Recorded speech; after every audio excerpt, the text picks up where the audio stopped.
इंसान में प्रतिभा नाम की एक चीज होती है।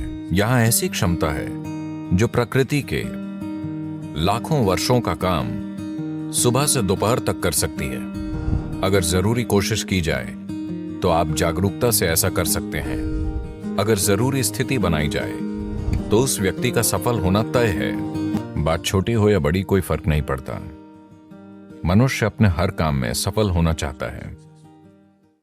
जीवन में अनंत दरवाजे मौजूद हैं।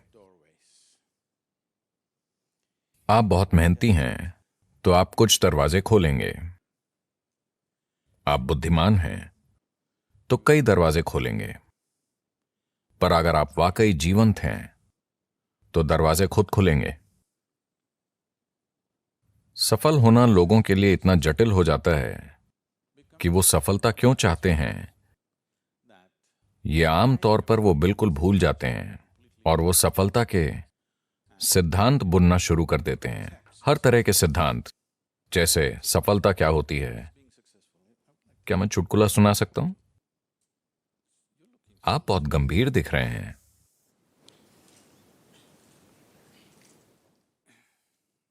भारत में एक आदमी था, शंकरन पिल्लई। अच्छा, ये जॉन स्मिथ की तरह है।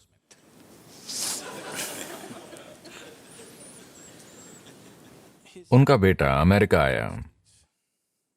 जाहिर है एक भारतीय युवक, यानी वो एक सॉफ्टवेयर इंजीनियर था। वो टेक्सास गया और वहां काम करने लगा। फिर उसे एक अमेरिकी महिला से प्यार हो गया। वो परेशान हो गया क्योंकि भारत में ऐसा प्रेम अपराध है। वो परेशान हो गया। फिर उसने अपनी मां को बताया। फिर मां ने पिता को बताया और पिता फट पड़े।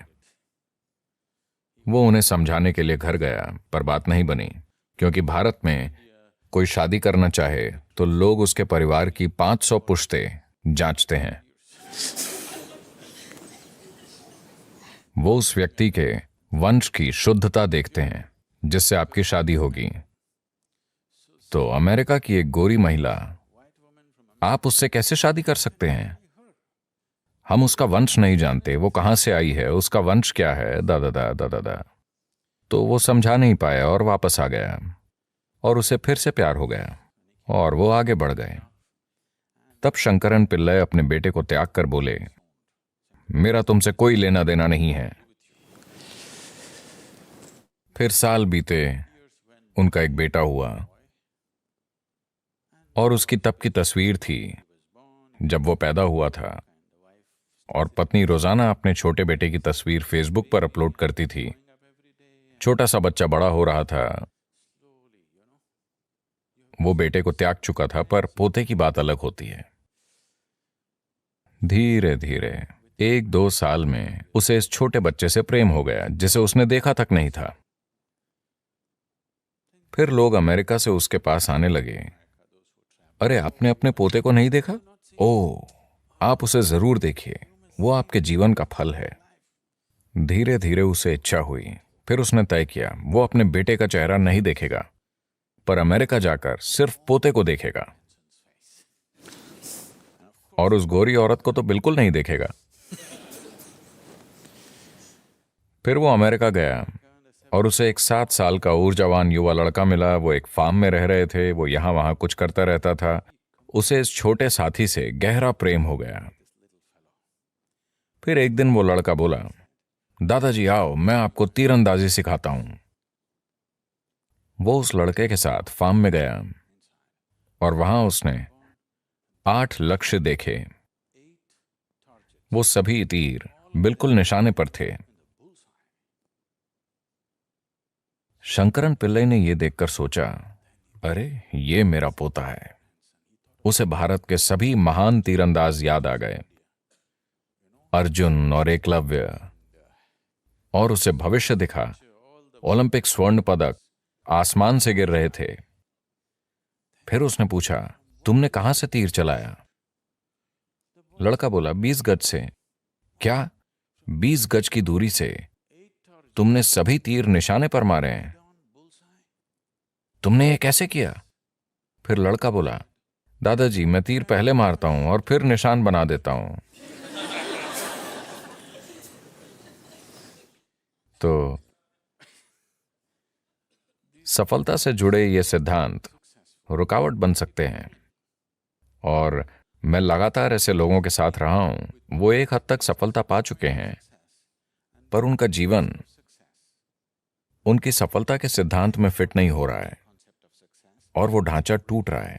पर उन्हें लगता है कि कुछ गलत है। कुछ गलत नहीं है, वो बस बेहतर हो रहे हैं, स्थितियां उन्हें आगे बढ़ा रही हैं, पर उनके सिद्धांत टूट रहे हैं, तो वो अपनी सफलता से दुखी हैं। आपको कई लोग ऐसी चीजों से गुजरते हुए दिखाई देंगे। अगर सफलता की बात करें तो मुझे यकीन है कि आपके पास योजनाएं होंगी कि जीवन में सफल कैसे होना है। आपकी योजनाएं हैं? योजना ठीक है। योजना अच्छी होकर भी एक उलझन हो सकती है, क्योंकि आप आज जो जानते हैं उसी से योजना बनाते हैं। योजना किसी अनजान चीज पर आधारित नहीं होती। आपकी योजना यानी आज को बढ़ा चढ़ाकर कल की कल्पना करना। अभी आप यहां एक स्तर पर हैं। आपकी योजना यह होती है कि ये इतने वर्षों में 10 गुना होना चाहिए, या 100 गुना, या लाख गुना हो जाए। But plan is just essentially an exaggeration of what is today.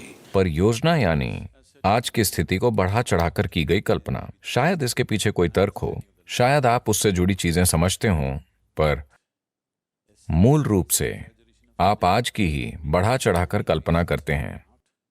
यानी कई मायनों में वो सभी संभावनाएं खत्म हो जाती हैं जो अभी आपके अनुभव में नहीं हैं।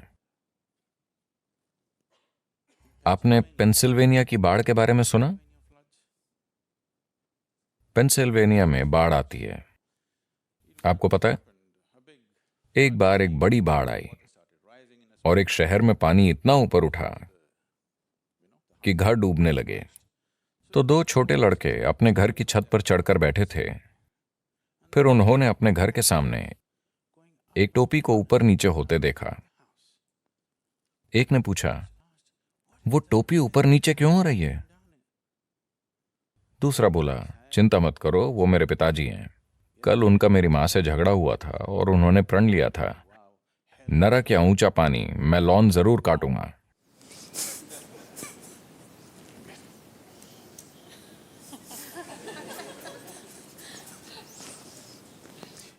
तो योजनाएं परेशानी बन सकती हैं। योजनाएं बनाना अच्छा है, पर ज्यादा जरूरी यह है कि एक उद्देश्य हो। अगर उद्देश्य है तो योजनाएं बनती जाएंगी, योजनाएं फेल होंगी और फिर नई योजनाएं बनेंगी।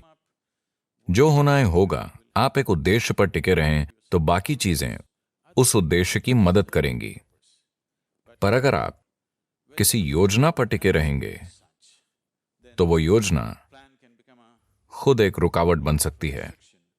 योजना संभावना भी है। योजना बनाकर रखना ठीक है, लेकिन आपको योजना को थोड़ी दूरी पर थाम कर रखना चाहिए। आपको योजना से अपनी पहचान नहीं जोड़नी चाहिए। सफलता की प्रक्रिया, देखिए, मूल रूप से सफलता की चाह हर इंसान में होती है। आप उसमें थोड़ी आग डालकर उसे अपना जुनून बना सकते हैं। लेकिन अगर ये आपके अंदर की एक जरूरत बन जाती है कि आपको सफल होना ही है वरना आपको बहुत दुख होगा, तो फिर आप दिक्कत में पड़ने वाले हैं, एक गंभीर दिक्कत। हमारे जुनून जहर बन सकते हैं। If we start becoming resentful for the non-fulfillment of those passions, हमारे जुनून जहर बन सकते हैं अगर हम उन जुनून के सफल न होने पर नाराज होने लगें। तो जहर बनने से मेरा मतलब है कि आज ये दिखाने के लिए काफी मेडिकल और वैज्ञानिक सबूत हैं कि नाराज होने पर, जब आप किसी चीज से गुस्सा होते हैं या चिड़चिड़े होते हैं, तो आज डॉक्टर चेक कर सकते हैं। हम आपका खून लेकर यह देख सकते हैं कि आप अपने सिस्टम में जहर डाल रहे हैं। ये वो जहर है जो आप पीते हैं पर दूसरे के मरने की उम्मीद करते हैं। जीवन ऐसे नहीं चलता। अगर आप जहर पिएंगे तो आप मरेंगे। यही ठीक है, यही ठीक है ना? आप जहर पिए तो आपको मरना चाहिए, मैं जहर पीकर उसे मारना चाहता हूं, ऐसा नहीं होता। like that. तो ऐसी भावनाएं हमारी क्षमता को छीन लेती हैं। देखिए, इंसान में प्रतिभा नाम की एक चीज होती है, हर इंसान में होती है। वो उसे जीवन में कभी ना कभी छूता है, पर प्रश्न ये है कि आप उसे कितनी बार छूते हैं, यही प्रश्न है। You sparked once in your lifetime. That's not good enough. You must be sparking all the time, isn't it? आप अपने जीवन में एक बार चमके, ये काफी नहीं है, आपको हर समय चमकते रहना चाहिए, है ना?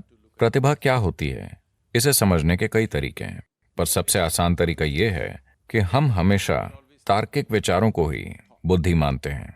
नहीं, तार्किक विचार शायद अगले 25 वर्षों में बेकार हो जाएगा, क्योंकि तब शायद आपका कंप्यूटर हर तरह के तार्किक विचार पैदा करने के काबिल हो जाएगा, आपसे कहीं बेहतर और कहीं ज्यादा तेज।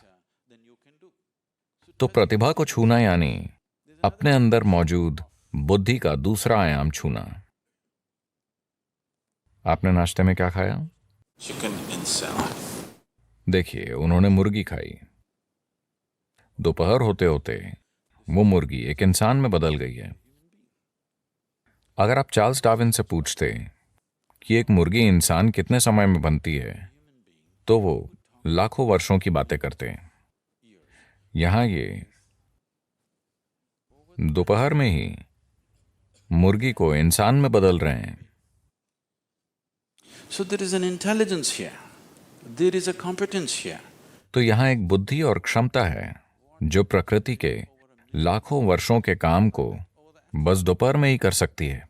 बस ये है कि ये बुद्धि अचेतन स्थिति में है। अगर कोशिश की जाए तो आप हर अचेतन प्रक्रिया को एक जागरूक प्रक्रिया में बदल सकते हैं। जागरूकता में अगर इस बुद्धि की एक बूंद भी आपको मिल जाए तो अचानक जीवन एक जादू की तरह चमक उठेगा। जो काम लोग मुश्किल से करते हैं वो आपके लिए आसान होगा। अब जब मैं बुद्धि कहता हूं तो लोग हमेशा ये सोचते हैं, अगर मैं लोगों से पूछूं कि बुद्धि कहाँ है तो सभी हमेशा यही कहेंगे, है ना? वो ये या ये या ये या ये नहीं कहेंगे। पर आपके शरीर की एक कोशिका आपके दिमाग से कहीं ज्यादा काम कर रही है। डीएनए का एक अणु 1 मिनट में इतने लाखों काम कर रहा है कि आप कभी समझ ही नहीं सकते, हाँ या ना? तो योग में या योग विज्ञान में हम कभी भी किसी चीज को मन नहीं मानते। मन जैसी कोई चीज नहीं होती। एक भौतिक शरीर है और एक मानसिक शरीर है। शरीर से सोचना सीखना होगा। ये एक छोटा सा सेशन है, अभी ये बात नहीं करनी चाहिए, पर यह बताना जरूरी है। कई चीजें हैं जो मैं खुद एक ही समय में करता हूं, क्योंकि कोई मुझे बताता है, अभी इस सत्र से पहले कोई कहता है, सद्गुरु इस इमारत की योजना बनानी है, क्योंकि हम सब कुछ खुद करते हैं। अब यहां से जाने से पहले मेरा बिल्डिंग प्लान तैयार होगा, वो अभी यहीं बनेगा, क्योंकि मेरे दिमाग में 12 से 14 चैनल वाकई चलते रहते हैं। सिर्फ दिमाग में ही नहीं, शरीर से भी सोचा जा सकता है। आप शरीर से सोचना सीख लें तो कभी सिरदर्द नहीं देगा, यह सबसे अच्छी बात है। इतनी जिम्मेदारियां हैं और कई चीजें एक साथ चल रही हैं, तो क्या तनाव नहीं होता? बिल्कुल नहीं होता, क्योंकि आप अपने एक गहरे आयाम का इस्तेमाल कर रहे हैं और सभी कर सकते हैं। यह आयाम सभी में है। शायद आपके तर्क का स्तर किसी दूसरे से कम हो, सभी की तार्किकता अलग अलग होती है, पर हर इंसान, अगर आप एक गाजर खाते हैं तो उसे पचा सकते हैं, यानी आप में बुद्धि का एक और आयाम है। हाँ, अगर कोई व्यक्ति ऐसी स्थिति बनाए कि सिस्टम के अंदर जो भी है वो आपके लिए उपलब्ध हो, तो ऐसे व्यक्ति का सफल होना तय है।